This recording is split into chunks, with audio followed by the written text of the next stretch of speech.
Hi guys, welcome back to Betty's Kitchen. So today I'm making one of my personal favorites, seafood boil.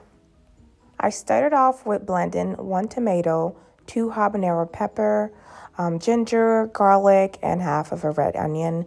Depending on how much you're making would depend on how much of those items you would blend. And so I started with a big pot. You need a big pot for this, and melted some butter, about 3 spoons of butter, and added olive oil to the mixture. Now I'm going to have all the ingredients and instruction down below as always, so don't worry about how fast this video is going. And then I added some cut red onions into that mixture and waited for it to get nice and hot.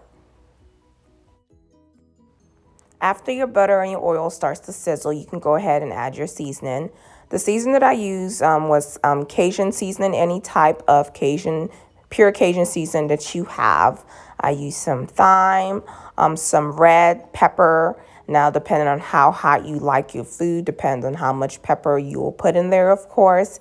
And then I added some Maggie, or if you don't have Maggie, you can use knorr, and a little bit of salt. And I allowed the oil and butter with the onions to fry with the seasoning.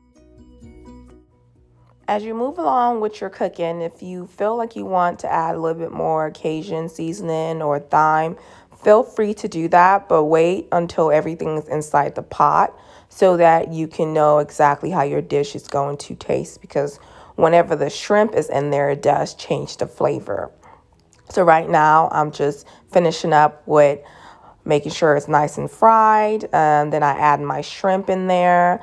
And make sure you get large shrimps, because once you start frying shrimp, it does shrink.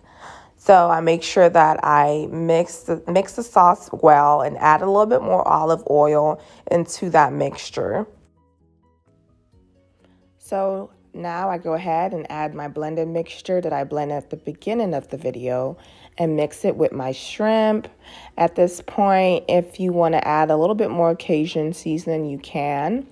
And then I go ahead, after I add all that sauce in there, I add some water, depending on how much corn or potato or anything else that you're adding to the shrimp. If you're adding crab legs or anything like that, you might need a little bit more water and a little bit more sauce and a little bit more everything, honestly. But it's essentially the same ingredients. So I'm not making a whole lot. So I added about half a bowl, like you see the little to-go plate bowl that I have, like half of that filled with water. I poured it in there. After this, I let it boil inside the pot for a good 10 minutes.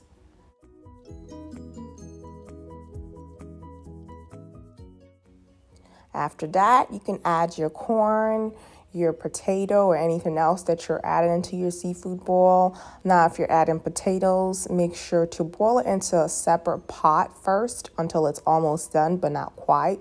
And then you can add it into your seafood mixture, because you don't want it to overcook and start peeling in the pot. And let it boil all together for a good 15 to 20 minutes. You want that flavor to really sip inside your corn, your potatoes, and you can eat it with a side of rice, and you have you a nice, delicious seafood boil. Thank you guys for watching my video, and God bless.